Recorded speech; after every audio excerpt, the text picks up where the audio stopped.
But from your end, like, what are you enjoying about this process so far? My move to Melbourne was it was almost, so a bit of background, I'd been at the AIS for a few years doing my PhD, which was in athletics and very much in sort of what endurance. Was it on? It was I think you have told me. I'll take a bit of a segue here. Like I think no. I'll tell you. Are you going on a tangent? It was in altitude training for runners, but I think the thing that I enjoyed the most about my PhD is that I think most research is, and hopefully I get this the right way around, is research is designed in a way to lead to practice that is research-based or research-informed, whereas I thought what I did was actually research that is practice-informed. Yes. And I really enjoyed that, because essentially how I explain my PhD to people is taking ideas that coaches had been employing for 50 years of altitude training and just like trying to explain it and see what kind of came out. It's interesting you say that. Like, obviously we have a shared colleague in Tudor Bitter. Yeah. And what I found really interesting about Tudor is he went on this journey early in his career when he was at WACE and then at the AIS where he coached mostly 400 and 400 meter hurdlers, and there is that sort of transition across from being really technical and speed focused and probably more mechanical and biomechanical in nature to understanding the physiology for that interplay.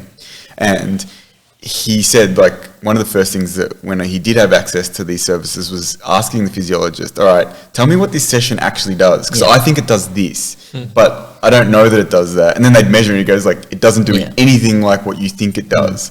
As in, like, he didn't think it did anything that he thought it does, or? So, like, say, for instance, like, you might do a session that's, you think is highly anaerobic and is really good for developing, say, lactic tolerance. But actually, when you actually measure, say, someone's lactate during, or their blood lactate levels during the session, it didn't follow what he thought it would. Now, I didn't ask him specifically like what that looks like, but he was like, okay, that makes me realize what I think I'm doing is not what I think I'm doing. And I thought that was a really interesting thing, because I think one of the cool things about working with someone like yourself is you kind of get to pull the curtain back a little bit and go, okay, what's happening underneath the hood? Yeah.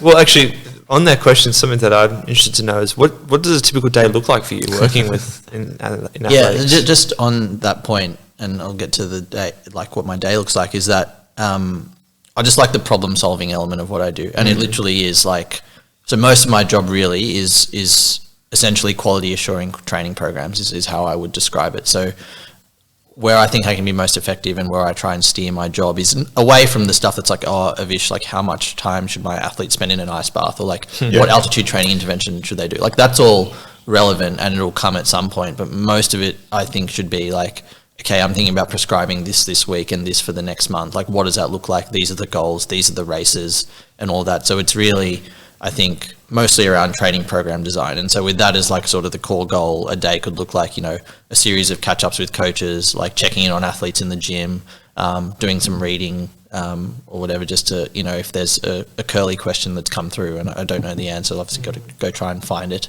So yeah, that's kind of like the main structure of what I do. Do you do